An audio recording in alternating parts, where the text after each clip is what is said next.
solicitamos un poco de silencio para que se pueda comprender mejor lo que se va a decir en este auditorio.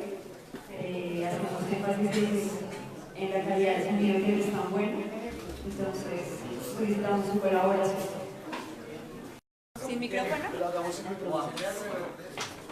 No hay posibilidad. Es una gran plaza. Quiero iniciar diciendo lo siguiente, y como todos nosotros sabemos, hay muchas formas de justificar un suceso, y más cuando nos referimos a los que son de fácil repudio. Sabemos que existen individuos especializados en justificar lo injustificable. Pensemos, por ejemplo, en un argumento racista y cobarde al demostrar su incapacidad de separar sus rodillas del suelo gringo. Así como Abadía Méndez declaraba la entrega del poder nacional al poder de los Estados Unidos de América, el gobierno 90 años de la masacre de las bananeras, Gabriel Fonegra, quien es periodista y realizó una detallada investigación que registró en su libro Las Bananeras, un testimonio vivo, es encargado de revivir los asuntos más importantes de esta masacre. También contaremos con la participación de María Victoria Forero. Ella es vicepresidente de la Central Unitaria de Trabajadores, Bogotá, Cundinamarca, y de Gustavo Quesada, historiador, autor de artículos sobre movimientos sociales como los comuneros, y es un activista de la Unidad Nacional de Artistas. Este evento es organizado por la colección Juventud Crítica y el Centro de Estudios Sindicales CEDESID. Por último, y antes de darle la palabra a Edilberto Centeno, en la salida encontrarán a Angie y a Andrés, que están ofreciendo las dos últimas publicaciones de la colección Juventud Crítica, Guardianes del Fuego y de Gabriel Fonegra, y Del Río a la Montaña de Francisco Torres. Los dos libros están a 15.000 pesos y bueno, también hay afiches bien bonitos a 5.000 pesos, y muchas gracias por su asistencia.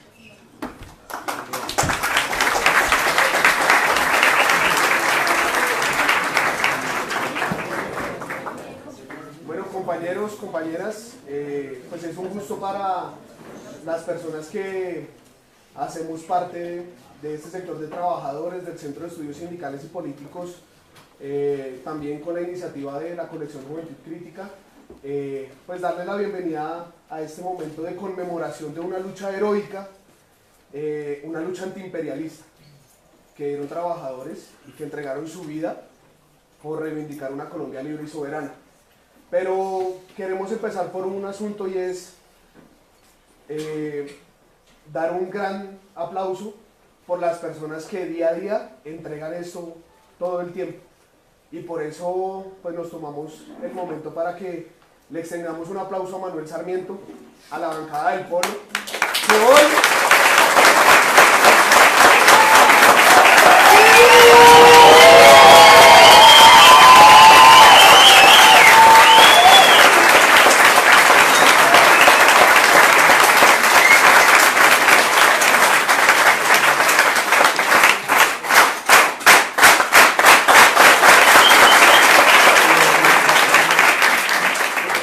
aplauso es porque Manuel, con su trabajo día a día, con trabajo duro, con vida sencilla, hoy ha tenido una de las grandes victorias, y es que hoy se ratificó lo que durante mucho tiempo, con la pelea jurídica, pero sobre todo con la pelea en las calles, hicimos, que fue defender la empresa de telecomunicaciones de Bogotá.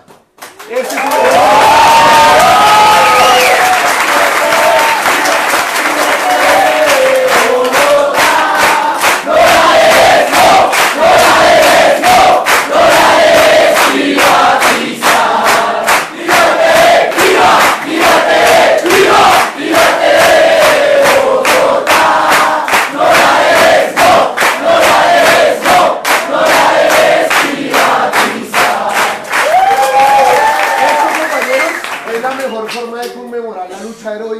que dieron los trabajadores y las trabajadoras en La Bananera, y sé que este baluarte de gente que está acá va a seguir luchando por una Colombia libre y soberana.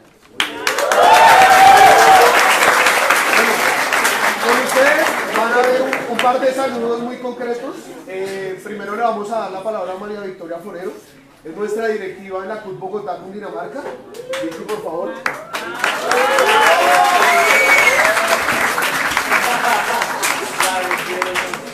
Buenas noches, compañeras, muchas gracias por esta presencia.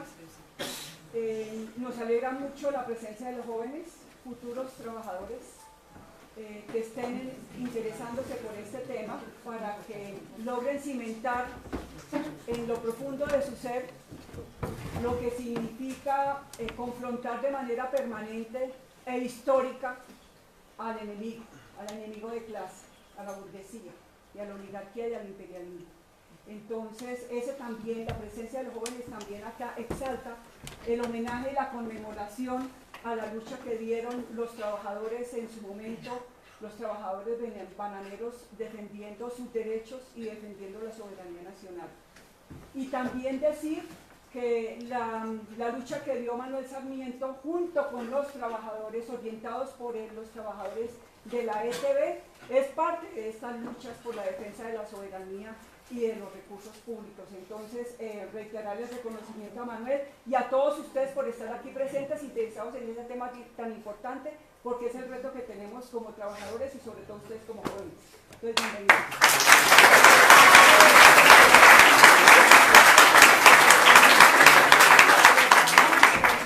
Bueno, la siguiente es una intervención de Gustavo Quesada. Gustavo es historiador, miembro de la escuela. Ya estoy fosilizado. Ha hecho historia. Ya estoy fosilizado. Gustavo, además de ser un historiador pues destacado, ha hecho historia en el partido, ha hecho historia con el Polo, y pues para nosotros es un honor también que nos entregue unas palabras sobre este acto de conmemoración de los 90 años de las bananeras. Bueno, primero que todo, la intervención mía va esencialmente orientada a los jóvenes. Yo comento cada vez que asisto a un evento de este tipo y cuando veo esa nutrida juventud, que mientras hay juventud, hay esperanza. Mientras hay una juventud fervorosa, disciplinada, revolucionaria, los muertos de las bananeras nunca van a ser unos muertos inútiles. Bueno, esta es una pequeña reseña, o más que reseña, un comentario. Entre el 5 y el 6 de diciembre de 1928, en la ciudad de Ciénaga, el general Carlos Cortés Vargas, jefe civil y militar de la provincia de Santa Marta, bajo cuya jurisdicción se encontraban la zona bananera y el municipio de Ciénaga, y con la autorización del ministro de Guerra Ignacio Rengifo y el presidente Miguel Abadía Méndez, ordenó disparar contra la multitud de trabajadores bananeros reunidos en la estación del ferrocarril a la espera de noticias sobre la negociación de su pliego de peticiones. La huelga ya se prolongaba por casi 2 meses. Ni la United, ni el gobierno, ni Cortés Vargas reconocieron nunca el número de muertos. En los días siguientes, el ejército continuó allanando, apresando y asesinando por toda la zona bananera. Con esta huelga y esta matanza se abre en Colombia una nueva fase de su historia. Las luchas sociales se orientarán a partir de este momento contra el imperialismo norteamericano. Las anteriores luchas por una revolución democrático-burguesa que modernizara el país y propiciara el desarrollo con la dirección de nuestra burguesía se quedaron en el siglo XIX. Ahora, con el despliegue imperialista de una Norteamérica muy distinta de la de los años posteriores a su independencia, cuando logró contener los ánimos de reconquista de la Santa Alianza y la Gran Alianza, eran cosa del pasado. Ahora los grandes monopolios y el capital financiero se regodeaban apoderándose de Puerto Rico y las Filipinas, imponiendo a Cuba la enmienda Platt y desmembrando el territorio colombiano con el rapto de Panamá. Con esta política el gran capital penetraba hasta el último resquicio del continente, dispuesta a desalojar los capitales ingleses y franceses y los precarios capitales nacionales, y de suyo conquistar los mercados, las materias primas y la fuerza del trabajo del subcontinente. Se inauguraba en Colombia la era del imperialismo y de la revolución proletaria. Con independencia de los juicios críticos al PCR, Partido Socialista Revolucionario, y a sus dirigentes, que por supuesto hay que hacerlos, le corresponde a la clase obrera colombiana, que apenas despuntaba en el horizonte político, el honroso lugar de haber iniciado la lucha antiimperialista y por una nueva revolución democrática. Pero no solo esto, aquí hay una enseñanza supremamente importante. En el transcurso de la negociación de los 9 puntos del pliego de peticiones y durante la huelga, alumbró un acuerdo político, para este caso espontáneo, en el que participaron empresarios nacionales del banano sometidos a las exigencias de la compañía, exceptuando por supuesto los de Santa Marta, comerciantes afectados por los comisariatos, colonos despojados de sus tierras, campesinos e incluso algunos consejos municipales y veteranos de la Guerra de los 1000 días que prestaron su solidaridad a los huelguistas. Estos dos hechos nos marcan todavía el camino. Igualmente es absolutamente claro el carácter cipayo de nuestros gobernantes, que desde Rafael Reyes llenaron de ventajas y de garantías a la United Fruit Company y a las restantes empresas norteamericanas que se instalaban en nuestro territorio.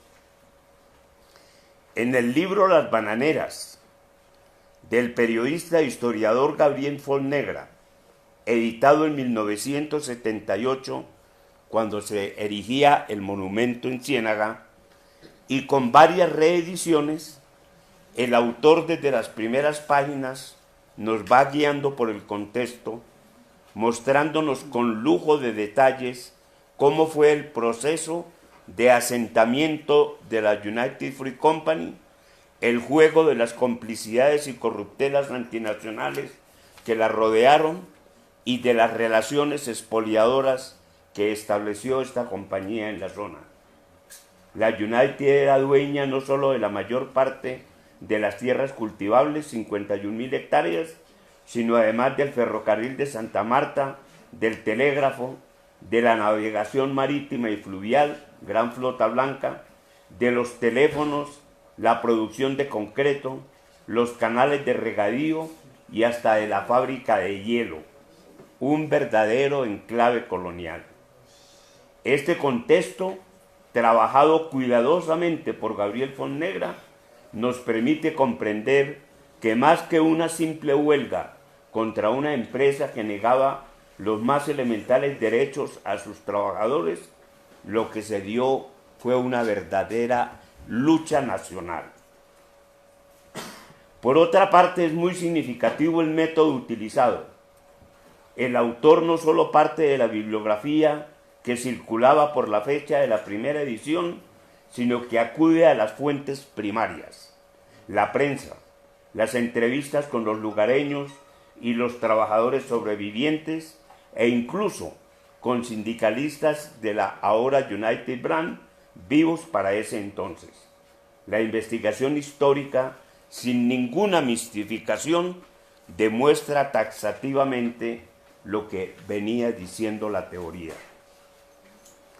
Este libro de Gabriel Fonnegra se nos presenta entonces como un ejemplo de la investigación histórica rigurosa y comprometida, constituyéndose de hecho no solo en una defensa de la memoria histórica de los desposeídos de Colombia, sino en un llamado a quienes aspiran a ser instructores de historia y a los nuevos investigadores. No basta con las muy precisas explicaciones políticas. Hay necesidad de que estas explicaciones tengan carne y hueso y que puedan ser contrastables. Si bien en la economía contamos con trabajos tan rigurosos como los de Jorge Robledo, Aurelio Suárez y Teletrabajo, y en la política con los irrefutables debates de Jorge Robledo y Manuel Sarmiento, un debate ganó hoy, no se privatizó la empresa de teléfonos. En el movimiento estudiantil con jóvenes maduros que no le temen a la controversia con el Estado y sus ministros. Yo creo que hay muchas cosas que estamos aprendiendo del actual movimiento estudiantil. Además de que contamos con una amplia bibliografía sobre temas muy precisos, incluido el agrario, es hora de que quienes asumen el relevo en la investigación y la enseñanza de nuestra historia, el tiempo no perdona, no solo recopilen y estudien lo que ya ha sido publicado, que no es poco, comenzando por los trabajos de José Fernando Ocampo y del mismo Gabriel Fonnegra, sino que asuman esta tarea con cientificidad y espíritu revolucionario, de tal modo que podamos adelantar los debates frente a una disciplina a la que los posmodernos, hegemónicos en los ambos ámbitos académicos, le niegan objetividad y condenan a lo micro, a lo que no tiene significación más allá de los datos positivos. Este es el mensaje que presento a ustedes a nombre de la Escuela Nacional de Cuadros. Muchas gracias.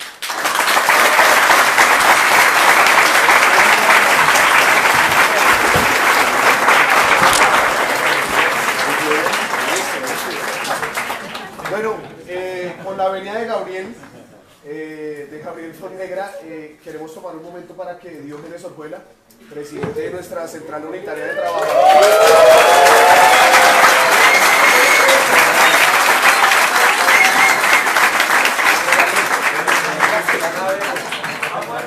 señala Dios. Seguro con Diógenes vamos a seguir reivindicando esa lucha de las bananeras, esa historia de Maecha, esa historia de los trabajadores obreros. Y sigue. Bueno, compañeras, No te toca así el micrófono. compañeras, compañeros, buenas noches.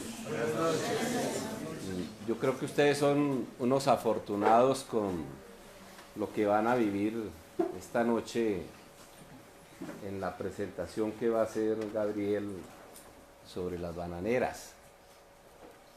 No por revelar nuestras edades, pero yo conocí a Fonnegra en 1989.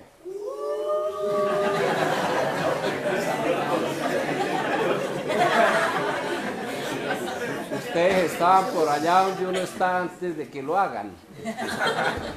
Entonces, no, yo conocí a Fonnegra en una... Para esa época era una travesía, yo no sé, Gabriel, ¿tú te acuerdas? Yendo para Puerto Gaitán Meta. Puerto Gaitán y... En una San moto... Pedro, ¿San Pedro de qué? Y San Pedro de Arimena. Y Arimena. En una moto, eso era Sabana y Trocha, y nos dimos unos buenos golpes en una motocicleta que yo tenía. Íbamos a una reunión de pescadores. Lo digo pues por resaltar esa capacidad de Gabriel, de hombre entregado a la revolución de este país, entregado a ilustrar a nuestra militancia con su sabiduría, al partido, a las luchas sociales. pero también para decir que nadie más apropiado que Gabriel para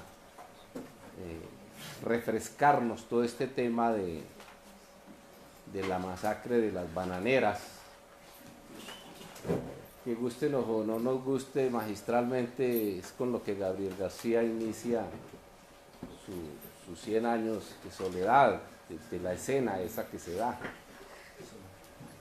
Y por algo que solo lo pueden hacer los camaradas del partido y un hombre como Gabriel, es darle el absoluto contenido político a esos insucesos de esa época, que enmarcan cosas de demasiada importancia para lo que nosotros tratamos de reivindicar en este país.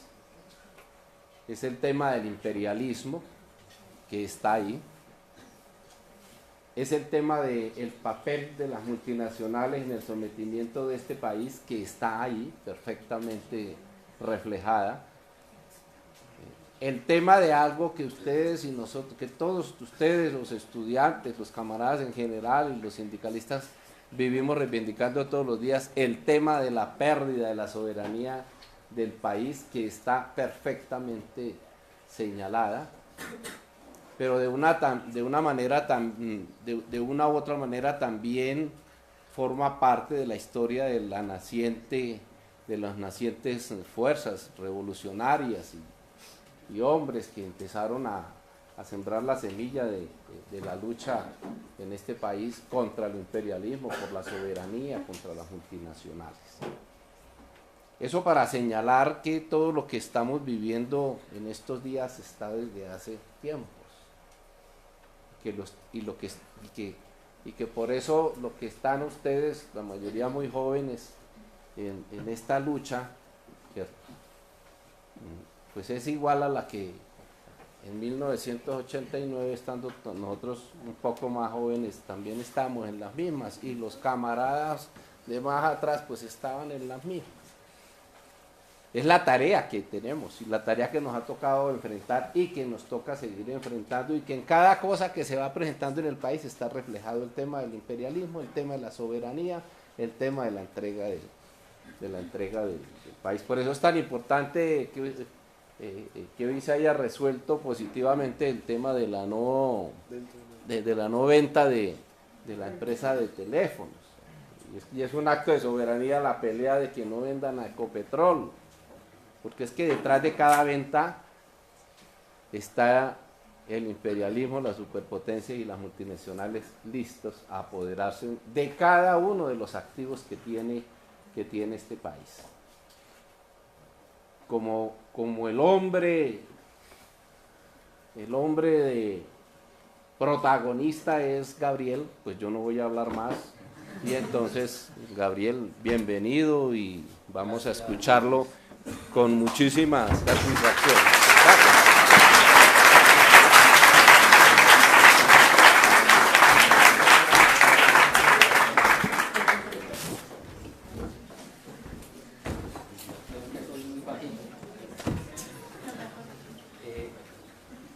Uno de los poemas más bellos que se conocen fue escrito por un poeta alemán llamado Federico Schiller, cuando tenía 18 años. Se llama Oda a la Alegría. Todos ustedes deberían conocerlo. Dice allí: la juventud es alegría y la alegría es fulgor de Dios. Y es la impresión que uno recibe hoy, y que todos los veteranos recibimos hoy en este auditorio, en que irradia la alegría juvenil. Pero esta introducción es para decirles también que esa oda a la alegría que escribió el poeta alemán tan joven Federico Schiller, la coge Beethoven, el gran compositor también alemán, cuando tenía ya 68 años. Estaba sordo como una tapia, solo en grima como una ostra, y escribe una sinfonía que es la 9ª sinfonía, que él ya no puede oír. y se llama Oda a la Alegría. Con esto lo que quiero decir es que también los viejos tenemos que contagiarnos de la alegría juvenil, de ustedes. Empiezo entonces agradeciendo a Beto del Centro de Estudios Sindicales y Políticos, a María Angélica de Juventud Crítica y a ustedes por la presencia. La conferencia tiene 2 puntos. En uno nos metemos de lleno al debate de cuántos muertos hubo. Un debate que es un debate tan actual que hace unos meses la senadora uribista María Fernanda Cabal salió a decir por la prensa y por los medios que este era el gran mito de la historia colombiana, el gran mito de la historia colombiana, la tal masacre de las bananeras, porque allí no había habido muertos. Una historiadora de la Universidad de La Salle le responde en semana, como a las 2-3 semanas de la declaración de la señora Cabal, con el telegrama que ustedes ven ahí a la entrada.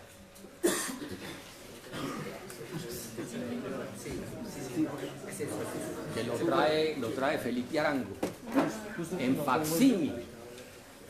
Ustedes saben que tal vez no sepan muchos de ustedes, los jóvenes, que en Estados Unidos los documentos secretos de la diplomacia, donde se barajan hasta crímenes de Estado, se desclasifican a los 50 años. No todos, por ejemplo, los de Gaitán no los han desclasificado todavía, pero la mayoría los desclasifican a los 50 años. Y en el año 78 desclasifican este telegrama que ven ahí, jamás desmentido por nadie. Este telegrama nunca lo ha desmentido nadie. Es el telegrama que le envía el embajador norteamericano en Bogotá al Departamento de Estado. El embajador se llama Jefferson Caffrey. Y entonces desclasifican el facsímil. El Espectador lo publica en el año 78. Lo publica una revista de arte y literatura que tenía el MOIR llamada Teorema, ya desaparecida por problemas financieros. Teorema de Arte y Literatura, como para variar, ¿cierto? Teorema de Arte y Literatura también publica el facsímil del telegrama, y a raíz de la declaración de la senadora Cabal, el facsímil también lo publica la revista Semana hace poquito, hace unos meses. Ustedes lo pueden ver, inclusive yo tengo ahí la fuente para que ustedes cojan esa revista Semana, y ahí de todas maneras está el facsímil para los que quieran mirarlo. Por esto, esta introducción es para decirles, el tiempo de hoy dice, jamás se podrá saber el número de muertos. Lo que tratamos aquí hoy de decir es que los muertos se saben con exactitud. Uno diría, el que aquí estudie criminalística o derecho penal, podría decir, es que ya es caso cerrado desde el punto de vista criminalístico. Se saben exactamente el número de muertos. Y ese es el debate que vamos a dar. Entonces empecemos, José. La segunda parte tiene que ver, vamos a tratar de ser breves. Sí, empecemos. La segunda parte tiene que ver con tratando de mostrar que este es un ejemplo de lo que nosotros aquí llamamos resistencia civil, que es la táctica que está aplicando hoy el movimiento estudiantil en estos últimos 2 meses de pelea, de lucha de masas, movilizaciones gigantescas, tratando de sacar a la calle a una gente con conciencia de los objetivos que están por resolverse. Lucha de masas o resistencia civil. Esta lucha de bananeras es también un ejemplo de lo que es una buena resistencia civil. Entonces comenzamos la primera parte. ¿Cuántos muertos hubo? ¿Cuántos muertos? Diana, te toca la lectura. No, sigue todo el texto. Diana.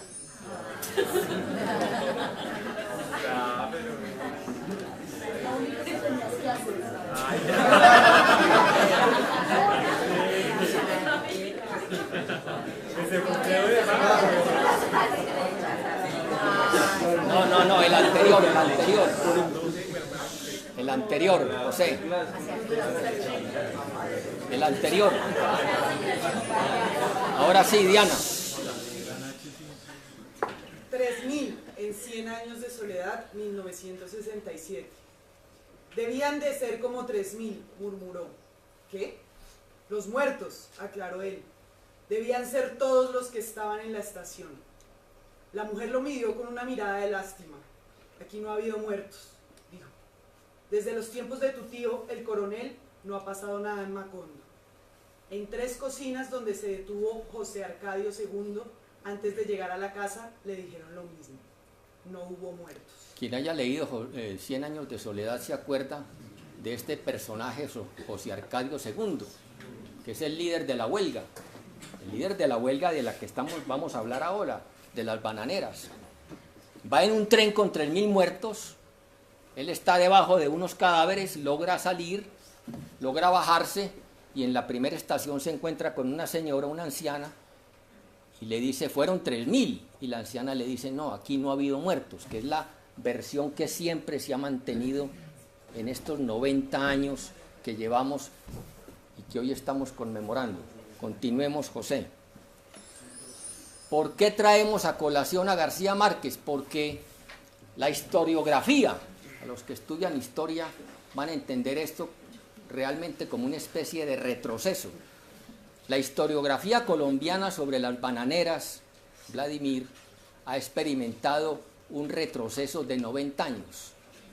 Porque el mismo García Márquez, el que decía en la novela que habían sido 3000, hace una conferencia ante los altos jefes militares del país y después de hacerles tremenda adulación, diciendo que por primera vez él tiene contacto con los militares, que él había tenido un concepto muy negativo de los generales de la República, pero que ahora estaba ya realmente convencido de que no era así como él pensaba. Y entonces les dice enseguida esto, Diana. García Márquez, Universidad Militar, 12 de abril de 1996. 1967, 100 años de soledad. 1996, hablando ante los altos jefes militares. No pude encontrar ningún testimonio directo ni remoto de que los muertos hubieran sido más de 7. Ningún testimonio directo ni indirecto de que los muertos fueran más de 7, dice García Márquez, ante los jefes militares. Y que el tamaño del drama no había sido el que andaba suelto en la memoria colectiva. Ustedes podrán preguntarme, con toda razón, por qué en lugar de relatarla en sus proporciones reales, la magnifiqué hasta el tamaño de 3000 muertos que fueron transportados en un tren de 200 vagones para arrojarlos en el mar. La razón, en clave de poesía, es simple. Yo estaba trabajando en una dimensión en la cual el episodio de las bananeras no era ya un horror histórico de ninguna parte, sino un suceso de proporciones míticas, donde las víctimas no eran iguales y los verdugos no tenían ya ni cara ni nombre. Y tal vez... Fíjense en la última frase, tal vez nadie era inocente, tal vez nadie era inocente. Ahí retrocede García Márquez 90 años, porque pone en el mismo plano a Carlos Cortés Vargas y a los muertos que hubo. Nadie era inocente. Y entonces de esta frase se va a pegar toda la historiografía actual en Colombia. Nadie es inocente. Vamos a ver. Continuemos, José.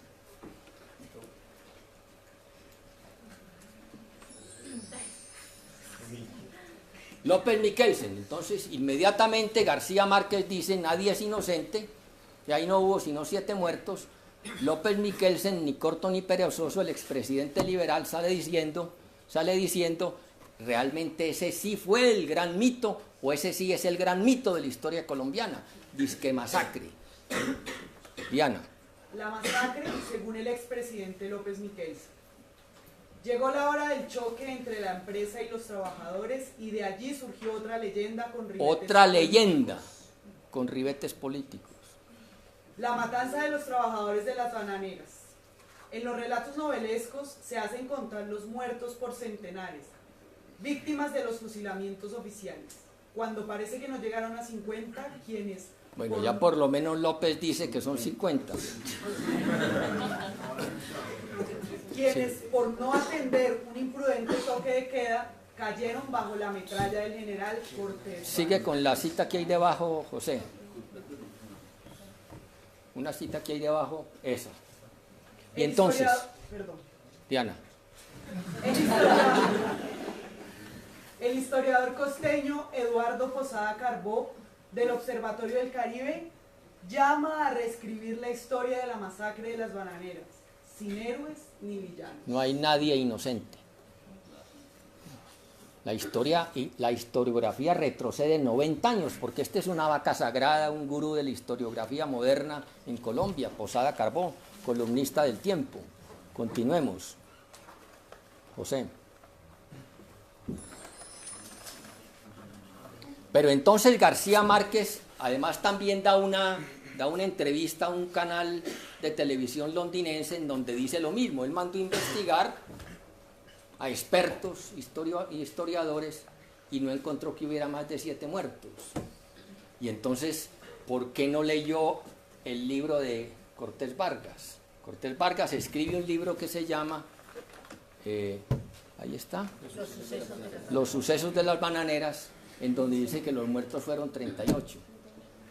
Y García Márquez, cuando manda a esos expertos a investigar, no encuentra sino 7. Le bastaba haber cogido el libro de Cortés Vargas, escrito en 1929, leer la parte y decir, por lo menos hubo 38 muertos, por lo menos. Diana. 38 muertos según Cortés Vargas. El general Carlos Cortés Vargas, en su libro Los sucesos de las bananeras, Bogotá, Imprenta La Luz, 1929, reconoce 9 muertos en la estación de Ciénaga, la madrugada del 6 de diciembre, y otros 29, entre ellos un dirigente de la huelga, Erasmo Coronel, en el combate que tuvo lugar por la tarde frente a la gerencia de la United Fruit Company en El Prado, municipio de Sevilla. 9 muertos. Fíjense bien en la cifra de 9 muertos en la estación de Ciénaga, porque hay un testimonio de uno de estos sobrevivientes que fue entrevistado en este trabajo que hicimos en la zona bananera en el año 77 y primer semestre del 78, en donde da este testimonio, Diana. Solo dejaron 9 muertos. El coronel Óscar Pérez Villa, borracho, lo señalaba a todo el que pasaba y decía, ahí tienen los 9 puntos del pliego. Los 9 puntos del pliego, ahí tienen. Ustedes querían 9 puntos en el pliego, mírenlos ahí. Dejaron 9 muertos tendidos así en la estación y como a las 10, 11 de la mañana, cuando la gente ya empezó a llegar a la estación del tren, vieron 9 muertos. Y el tipo decía, ahí tienen los 9 puntos del pliego. Continúe, Diana.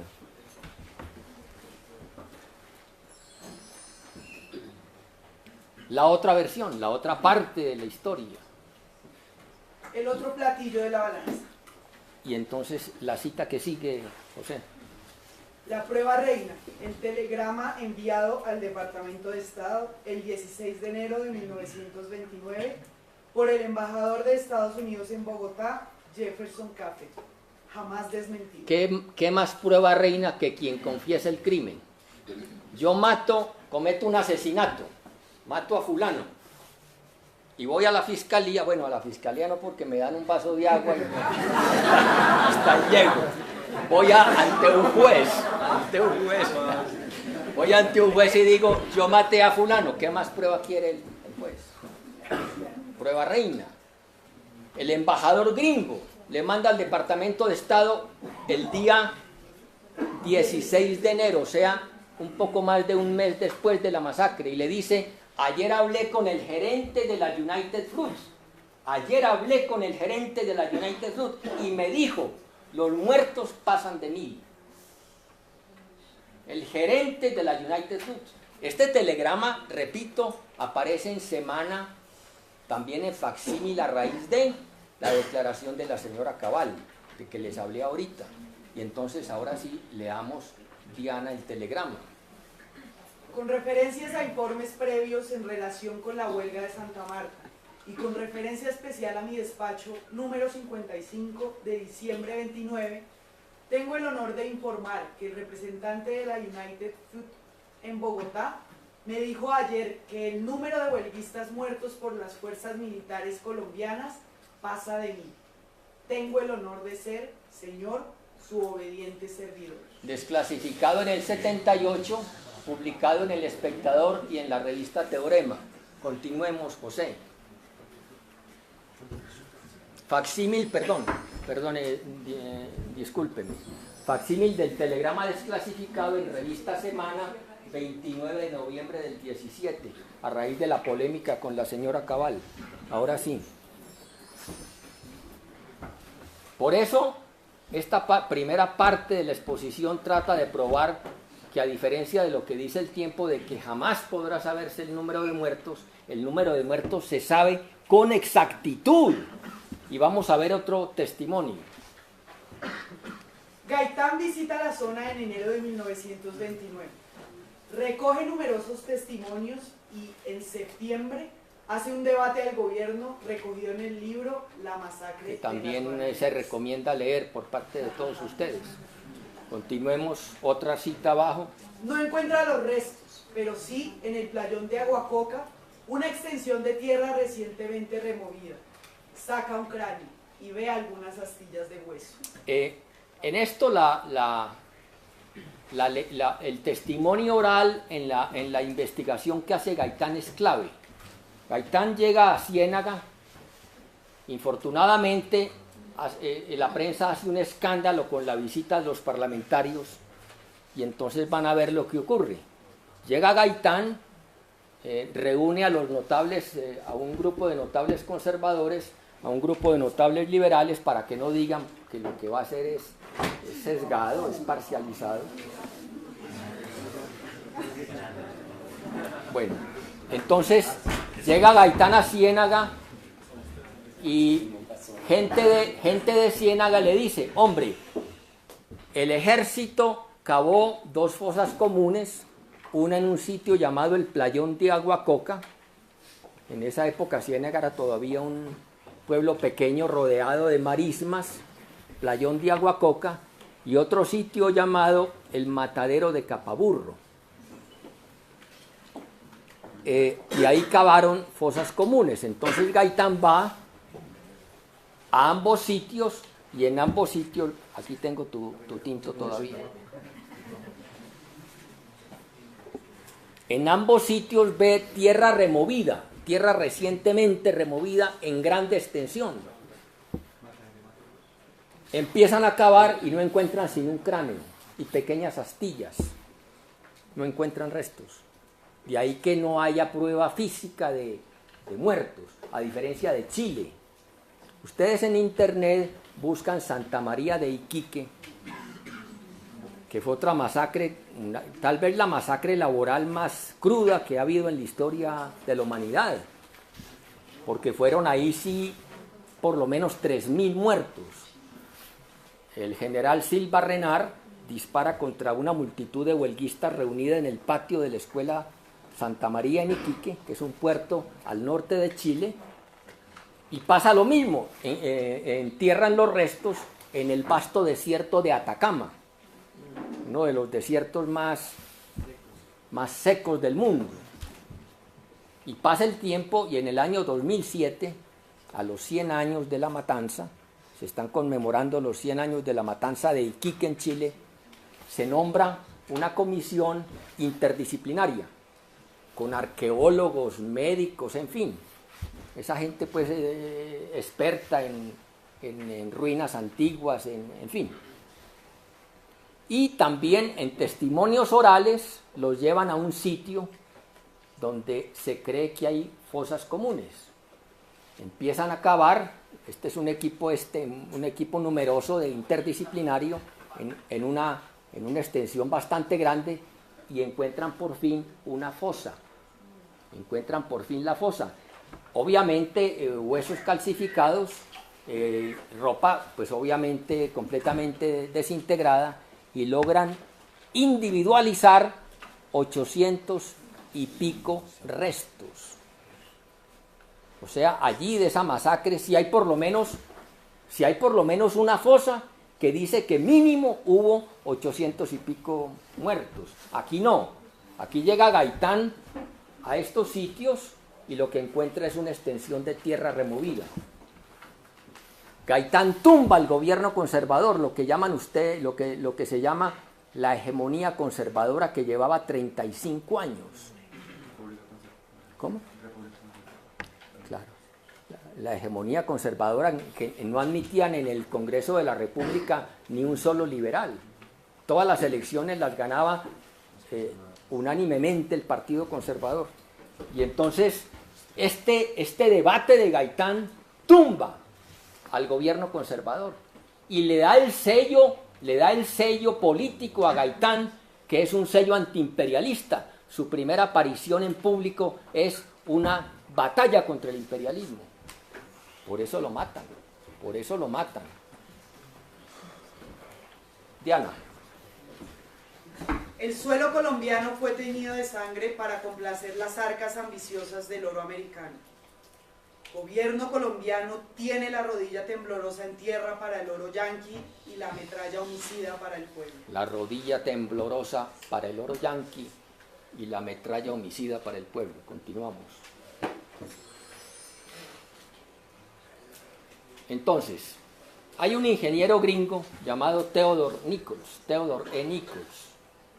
Está haciendo una investigación que no es de historia, es una investigación técnica de las condiciones de los 3 puertos principales del Caribe, que son Cartagena, Barranquilla, sobre el río Magdalena, en la desembocadura, quienes conozcan, en Bocas de Ceniza y Santa Marta.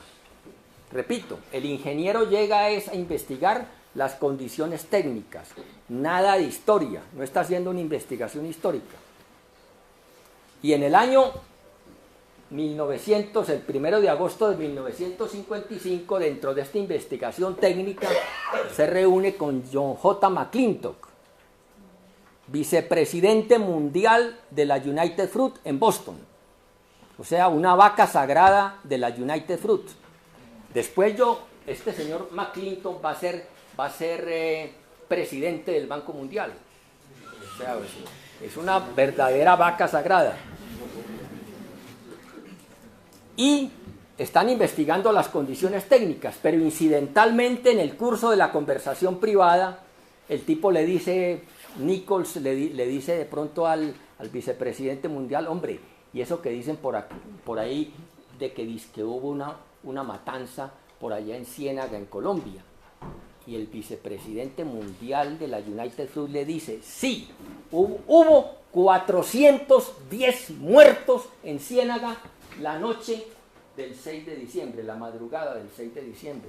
Por eso lo que se trata aquí de probar es que realmente sí se puede decir que el número de muertos, Javier, se sabe con exactitud, porque el mismo vicepresidente mundial de la United Fruit dice 410 muertos en la madrugada del 6 de diciembre. Continuemos. El total, le dice también McClintock.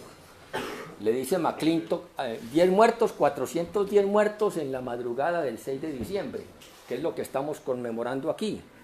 90 años de esta masacre, de que habla McClintock. Y el total, incluidos los obreros masacrados en las siguientes represalias, fue de 1.500. ¿Por qué? Porque hubo 4 meses de estado de sitio. Ahorita Gustavo Quesada contaba cómo los fusilamientos continuaron. Los fusilamientos a todo el que veían cara de obrero lo iban liquidando de una. Maecha, del que vamos a hablar ahorita, que fue el principal jefe, se logró volar. Hubo también detenidos a consejos de guerra. El total fue de 1.500. ¿Quién da el dato? John J. McClintock, vicepresidente mundial de la United Fruit. Y aquí viene el mismo caso. Yo mato a un tipo, voy ante el juez, confieso. ¿Qué más prueba quieren? Continúe.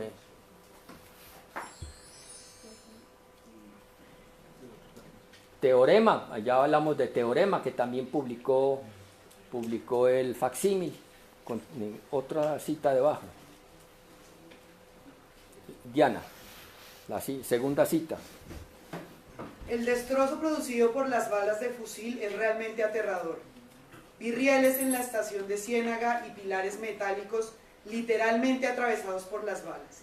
El Espectador, citado por Renán Vega Cantor en Rebelión. Este es un artículo del Espectador en los días posteriores, los días siguientes a la matanza. Rieles perforados por balas de fusil. Continúe. Aquí hay una bibliografía para el que quiera profundizar. Una muy bella, que es la obra de teatro de Jairo Aníbal Niño, El Sol Subterráneo, cuyo estreno, esto fue del Teatro Libre de Bogotá, si no me equivoco, Gustavo,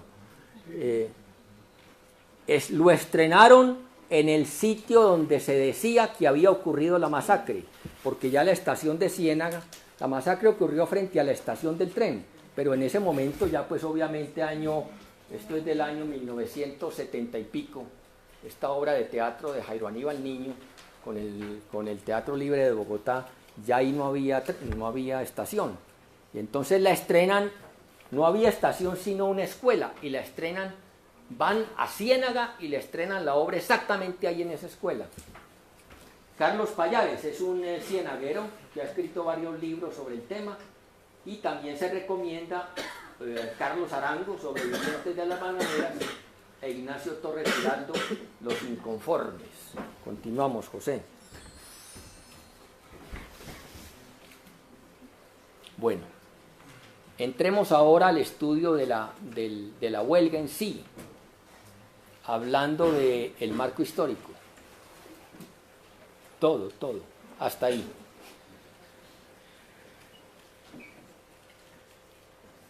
¿Cuál es en concepto de ustedes, los historiadores o los estudiantes de historia, aquí sentados, el acontecimiento más importante del siglo XX? Aquí la propuesta que se hace para la discusión es la revolución bolchevique del año 17. Todo el siglo XX va a estar, digamos, influido por ese hecho, hasta la revolución china del 49. Prácticamente es aprender la lección. Lo que hizo Mao aprendió muy bien la lección.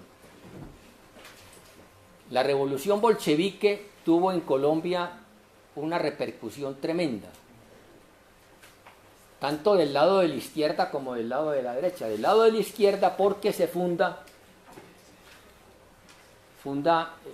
un hombre del que vamos a hablar mucho en esta noche, llamado Raúl Eduardo Maecha, que es el pionero de la lucha antiimperialista, el pionero de las luchas sindicales, el pionero del movimiento obrero colombiano, independiente, porque él empieza peleando contra el sindicalismo clerical.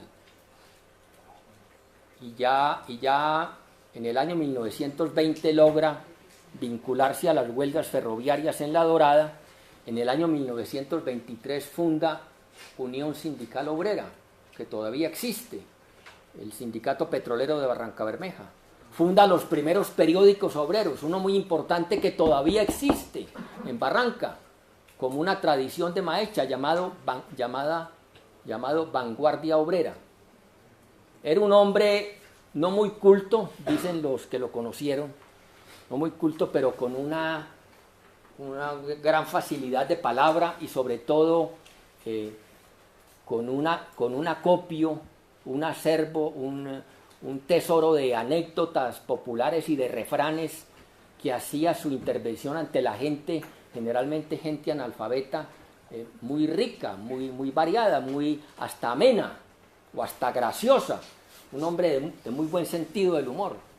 Caminaba todo el río Magdalena de arriba abajo con su buen 45, Colt 45 aquí. Se usaban pantalones muy amplios de unos bolsillos como hasta la rodilla, y ahí metía el Colt 45, que es la pistola, un revólver que se utilizaba en la época de cañón muy largo, y andaba con su imprenta manual. esta es la imagen de nuestro pionero, llamado Raúl Eduardo Maecha, a quien naturalmente quiso la escuela sindical rendirle homenaje. Entiendo que el primer nombre que se barajó fue Raúl Eduardo Maecha. Finalmente, no sé por qué motivos, tal vez ya otros se habían apoderado del nombre y no se pudo. Pero aquí rendimos ante ustedes, ante la juventud aquí reunida, rendimos también un homenaje a este valeroso personaje. Y de parte de la derecha también tuvo enorme repercusión, porque había como un... Aquí se nos contagió esta gente de bolchevismo.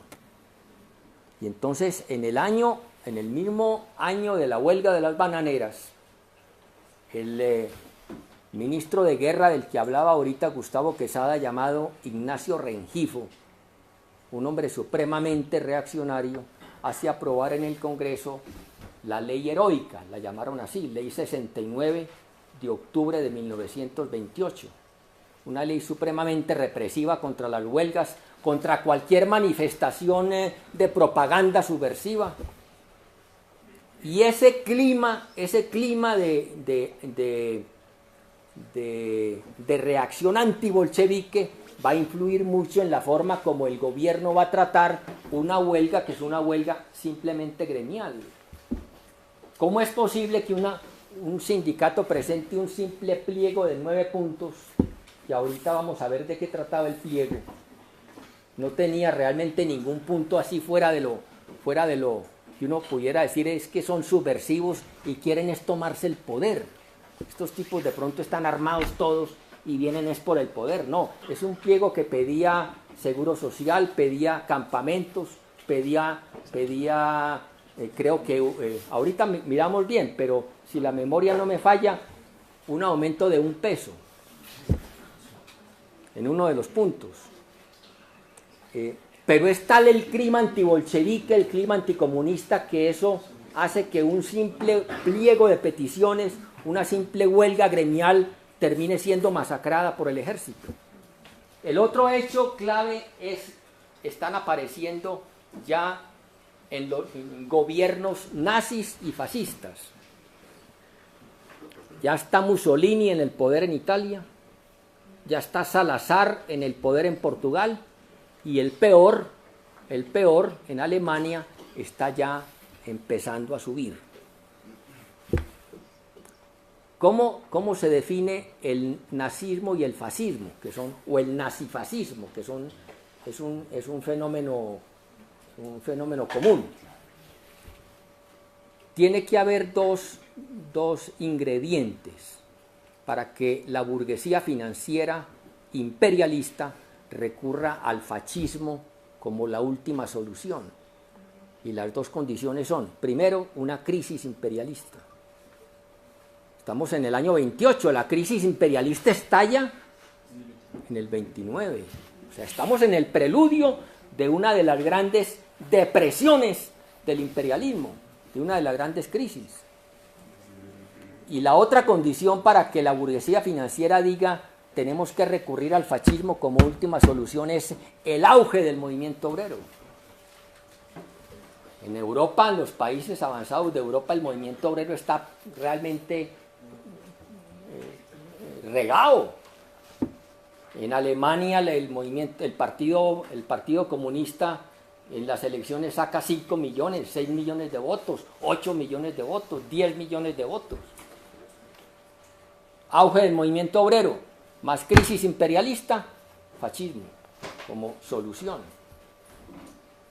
Enormes huelgas obreras en Europa y Estados Unidos. Y un fenómeno también correlativo. Estados Unidos empieza a consolidar su hegemonía en el hemisferio occidental y naturalmente en Colombia. Este es un periodo en que todavía Estados Unidos está consolidando el neocolonialismo. Neocolonialismo es una palabra que indica lo mismo que pasaba con España, y es un país extranjero que está dominando políticamente al nuestro. Fue España en la época de la colonia, ahora es Estados Unidos. ¿Por qué se llama neocolonialismo y no colonialismo? o sea, nuevo colonialismo, un colonialismo más disfrazado, porque el método principal que utiliza el imperialismo norteamericano es principalmente los empréstitos y la inversión directa. En este momento la inversión directa está en lo que Gustavo Quesada llamaba ahora economía de enclave, principalmente en tres sectores: el oro, las empresas de oro como la Pato Gold Mines en Antioquia, o la Chocó Pacífico en Chocó, la United Fruit Company en el banano, y la Tropical Oil Company y la Colombian Petroleum Company en el petróleo. Tres economías de enclave.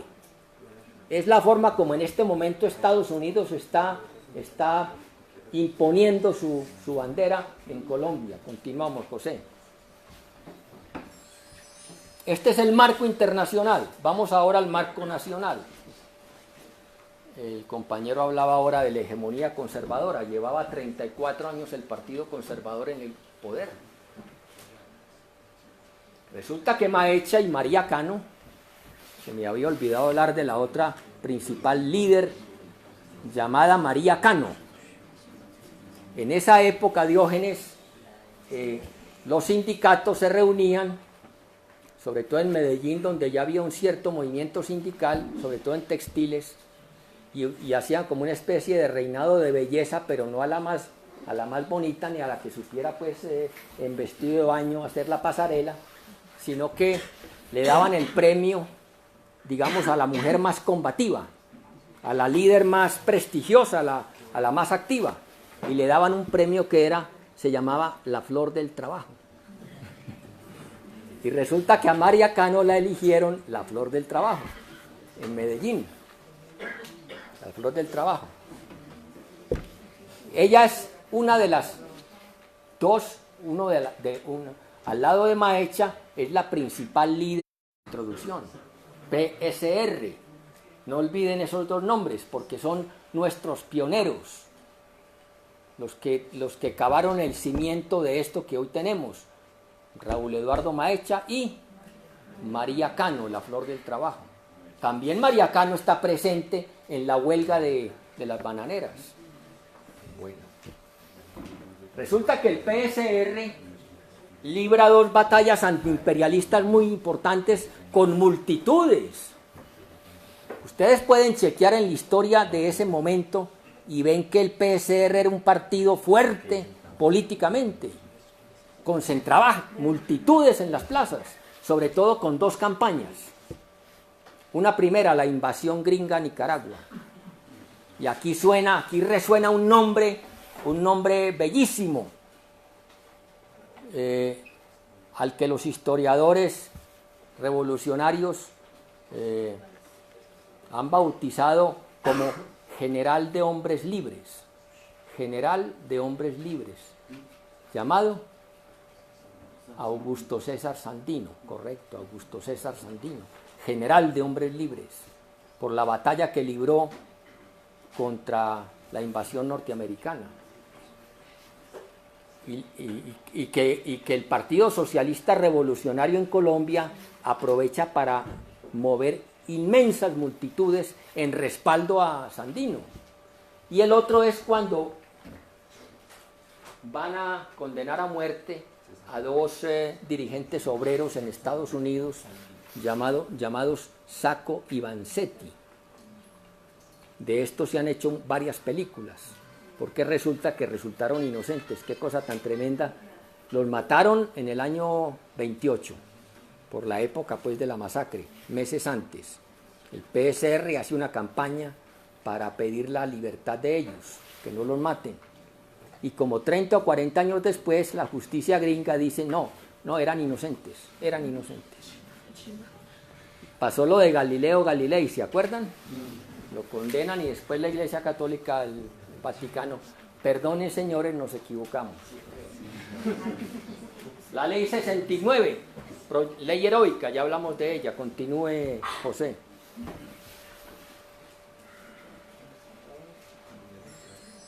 Las economías de enclave, ya hablamos también de eso. Y entonces ya entramos a la parte de conclusiones. ya para ir cerrando, ir abriendo el debate, o por lo menos las preguntas. Resulta que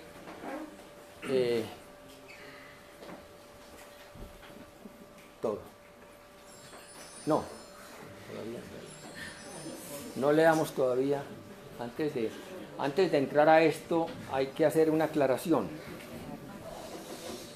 Este libro, que se llama Las Bananeras, Testimonio Vivo, fue una de las tareas aprobadas por el comité preparatorio de la celebración de los 50 años. Ese comité preparatorio acordó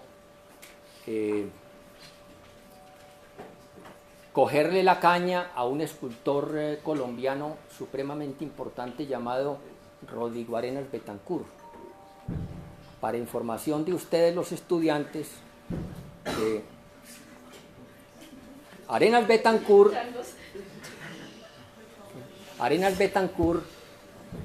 tiene en la biblioteca de la UNAM, de la Universidad Nacional Autónoma de México, una escultura gigantesca que se llama Prometeo Quetzalcóatl, una escultura como de 12 metros en bronce, que en el año 68 se convirtió en el símbolo del movimiento estudiantil mexicano, también que termina en una masacre, que es la de Tlatelolco.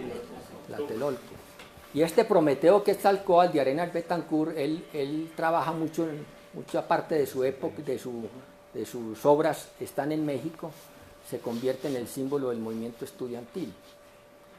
Y él le dona al comité preparatorio presidido por Francisco Mosquera, que es el fundador y jefe e ideólogo del MOIR, le dona una escultura que sigue hoy erigida en Ciénaga. En el sitio de la masacre está hoy, que es esta escultura que ustedes ven aquí en la portada, una escultura en bronce erigida sobre rieles del ferrocarril.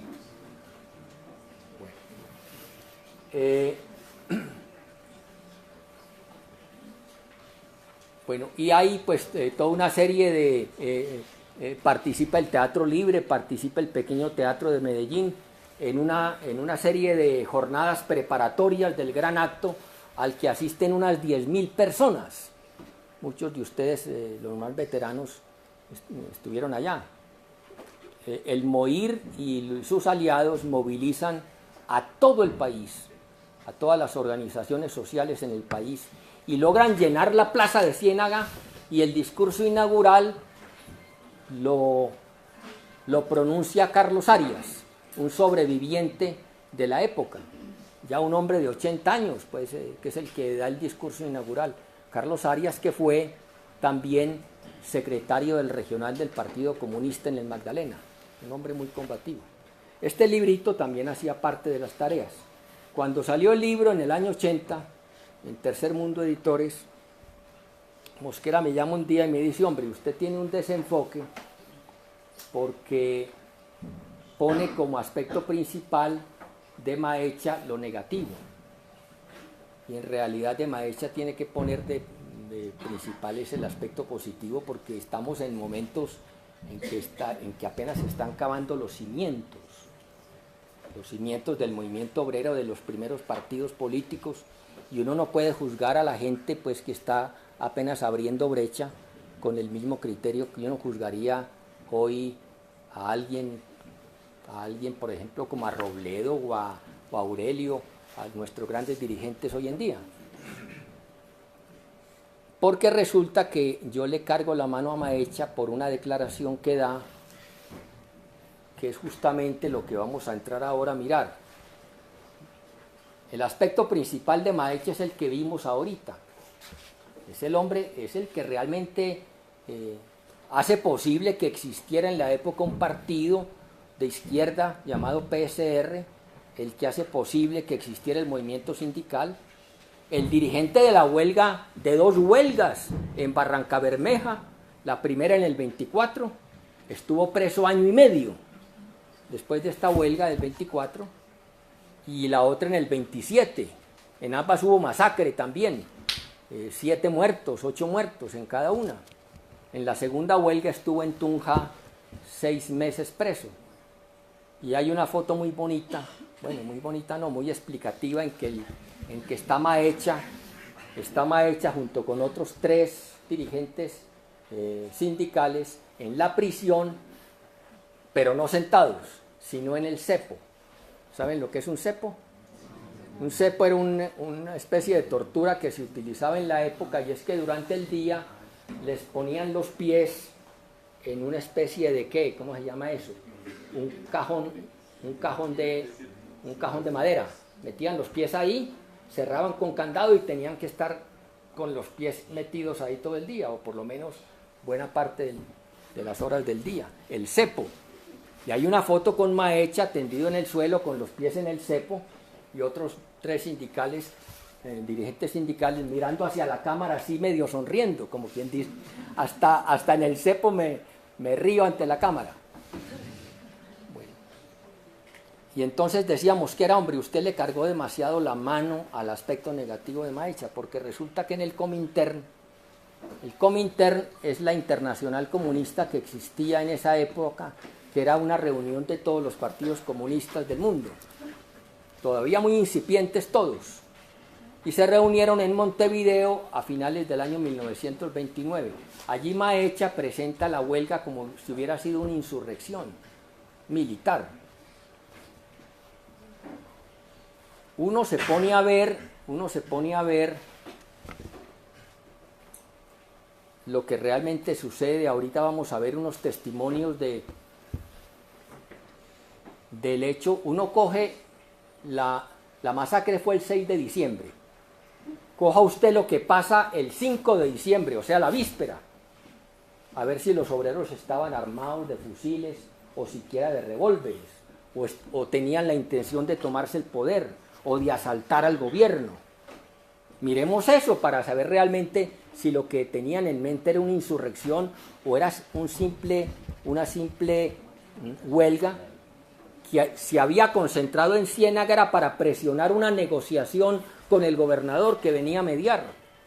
Esa era la razón de por qué la Unión Sindical de Trabajadores del Magdalena, que era como se llamaba el sindicato, que tenía 32.000 afiliados en 60 seccionales,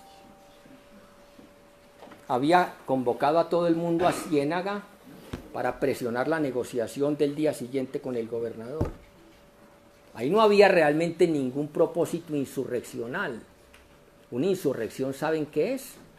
¿Saben lo que es una insurrección? Y armado, levantamiento en armas.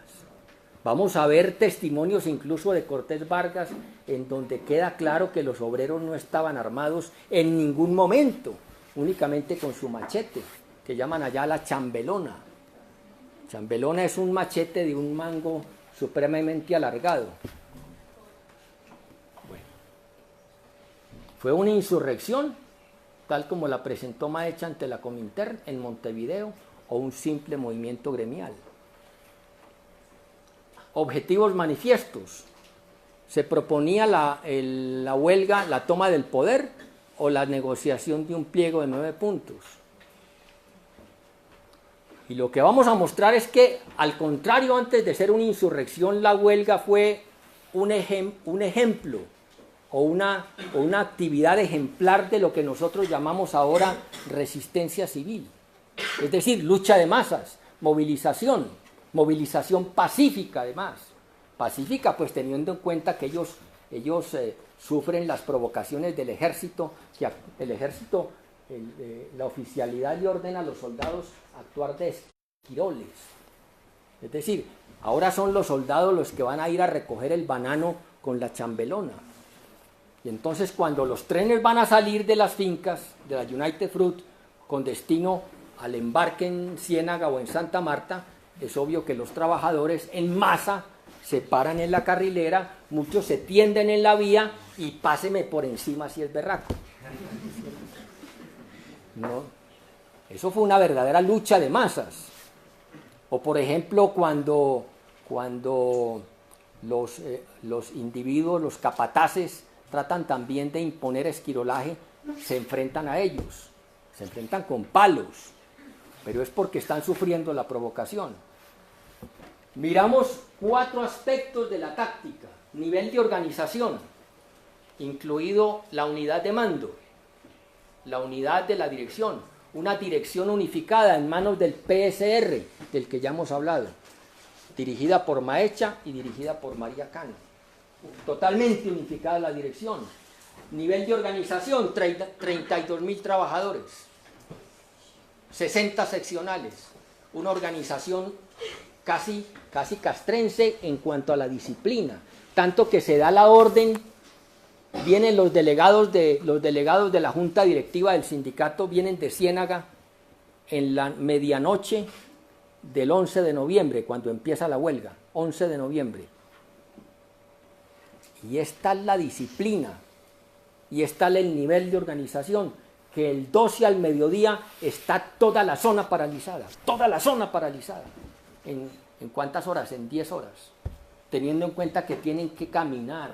Los de Ciénaga hasta Río Frío, hasta Sevilla, hasta Aracataca van caminando los dirigentes sindicales. Y el 12 de noviembre al mediodía está toda la zona paralizada. Ese es el nivel de organización que ustedes ven. Pero peor, porque se habrían quedado así mirando los chistes.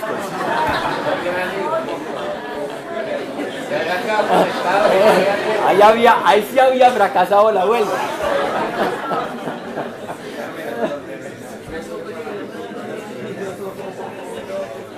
Correlación de fuerzas. El gobierno militariza la zona, inicialmente con tropa costeña, y después tienen que traer tropa antioqueña. La que masacra a los trabajadores es una tropa traída de Antioquia, porque el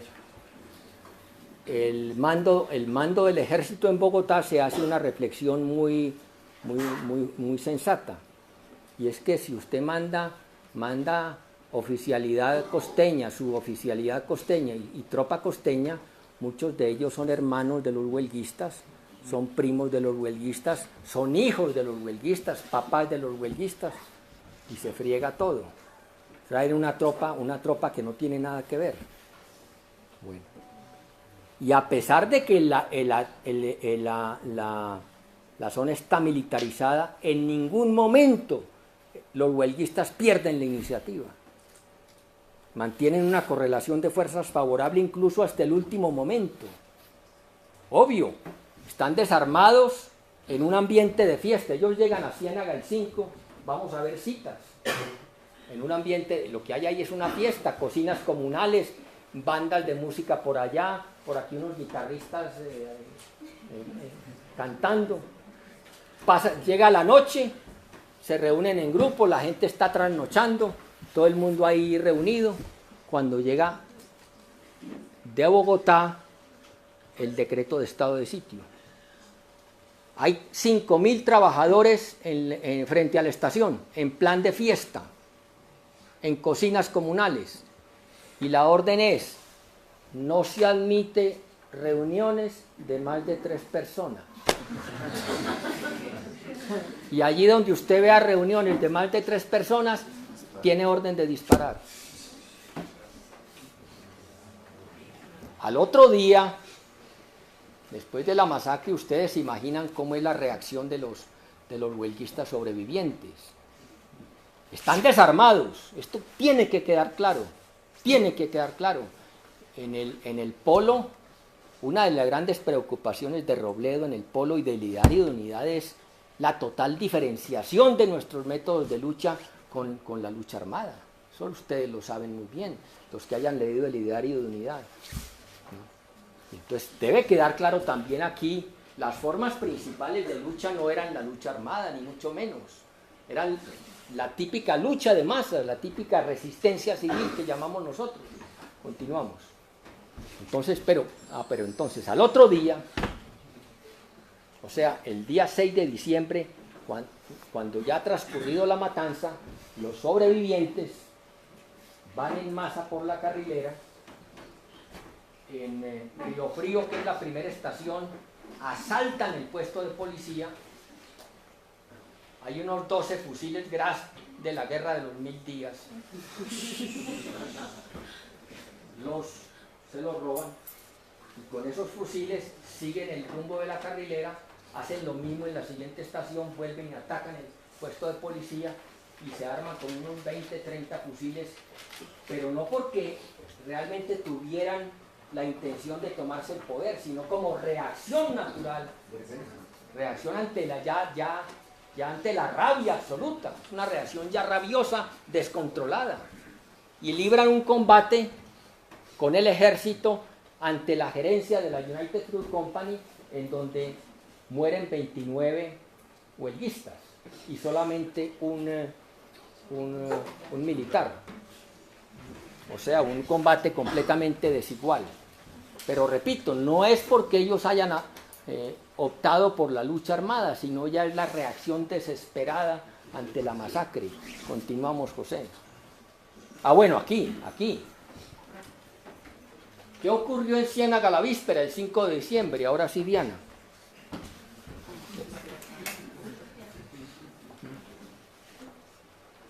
Ciénaga presentaba el aspecto de una ciudad en fiesta. Alberto Castrillón, 120 días bajo el terror militar. Claro. Había una insurrección. No, la gente llegó, los huelguistas llegan a esperar a la negociación. Y mientras tanto matan gallinas y, en fin, una marranada. Y lo que se hacen en una fiesta, tocando música. Dele. Bajaron los huelguistas a Ciénaga con sus rulas y chambelones. Son machetes típicos para el corte de banano, corte de guineo, dicen allá. Aunque armados de machetes ni huyen ni atacan, pero rodean las tropas con la esperanza de que los oficiales simpaticen con ellos. Entonces, cuando ven una patrulla del ejército muy bien armado, los obreros muy inteligentemente se van haciendo ahí los locos, son 500, 600 mil frente a una patrulla de 25, una compañía de 25, 30 soldados, se hacen los locos y los van rodeando. Y llega un momento en que los tienen rodeados. No porque los desarmen, sino los rodean. Esto lo presenta Cortés Vargas con un matiz pues supremamente sombrío. Sigamos, José. Presenta el pliego el 6 de octubre. La United Fruit Company se niega a negociarlo. ¿Y cuál es el argumento? Yo no tengo trabajadores. Porque resulta que en ese momento había algo muy parecido a lo que pasa hoy en la ETB, que es los contratistas.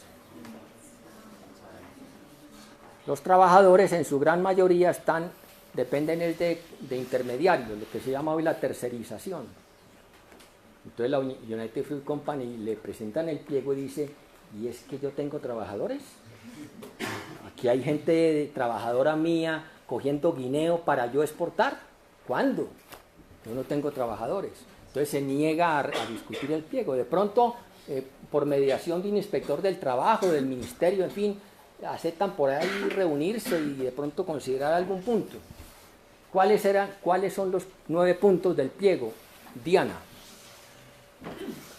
La Unión Sindical de Trabajadores del Magdalena, con 63 seccionales y 32.000 afiliados, presentó el 6 de octubre de 1928. Les presentaron al gerente de la United Fruit Company y a los propietarios de fincas bananeras un pliego de 9 puntos. 1. Seguro colectivo obligatorio. 2. Reparación por accidentes de trabajo. 3. Habitaciones higiénicas. 4.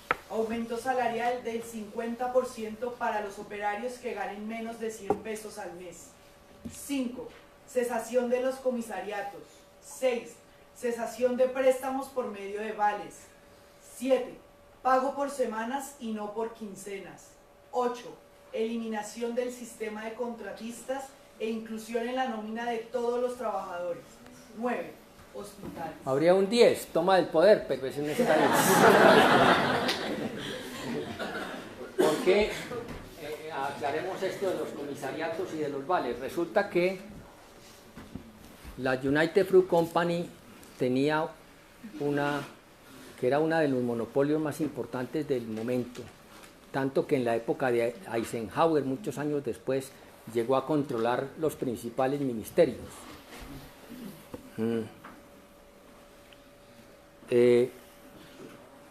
Tenía una flota llamada la Gran Flota Blanca, que llegaba a Santa Marta, era de los jesuitas, con de los mayores accionistas eran los jesuitas.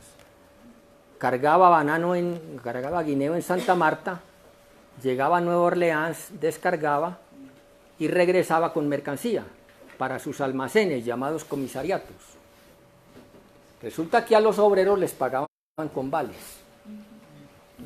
Tome el pago en vales, le doy a usted un vale, pero ese vale únicamente tenía efecto en el comisariato de la compañía. O sea, el negocio redondo. Como el trabajador necesitaba billete en efectivo, entonces los usureros, los agiotistas le decían, présteme ese vale, se lo compro, pero al 60%. Ese es el sistema que en el pliego pedían los trabajadores eliminar.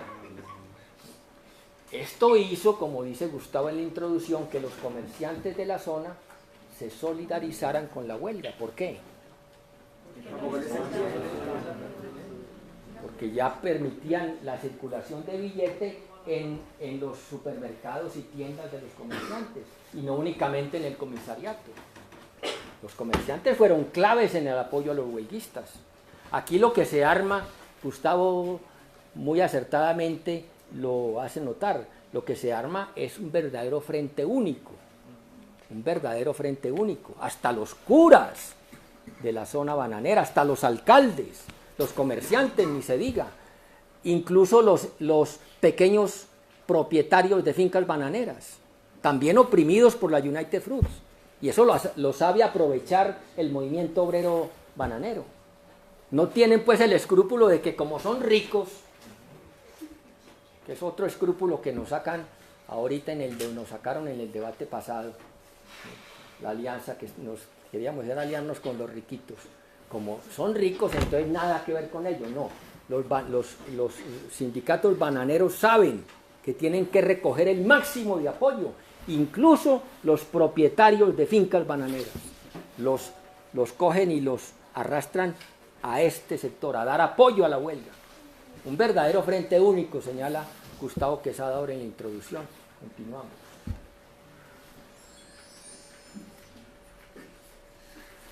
Y esto sí leámoslo, Diana, ya para ir redondeando.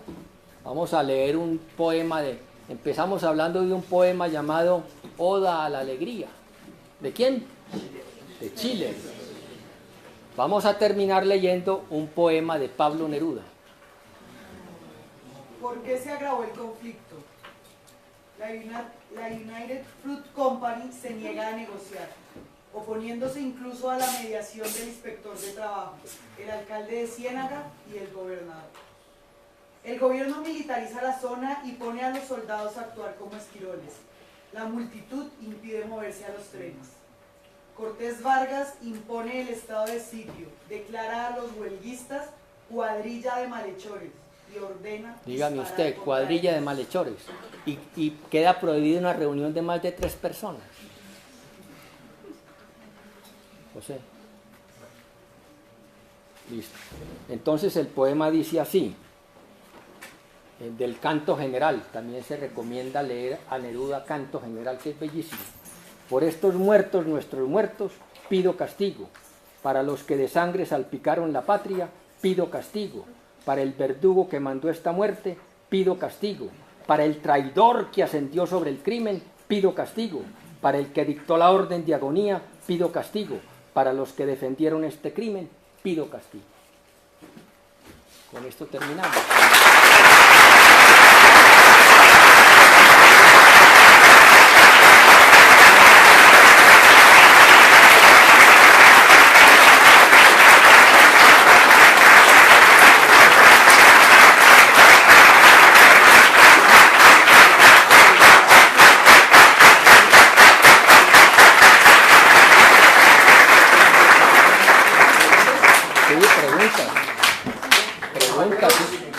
preguntas, intervenciones.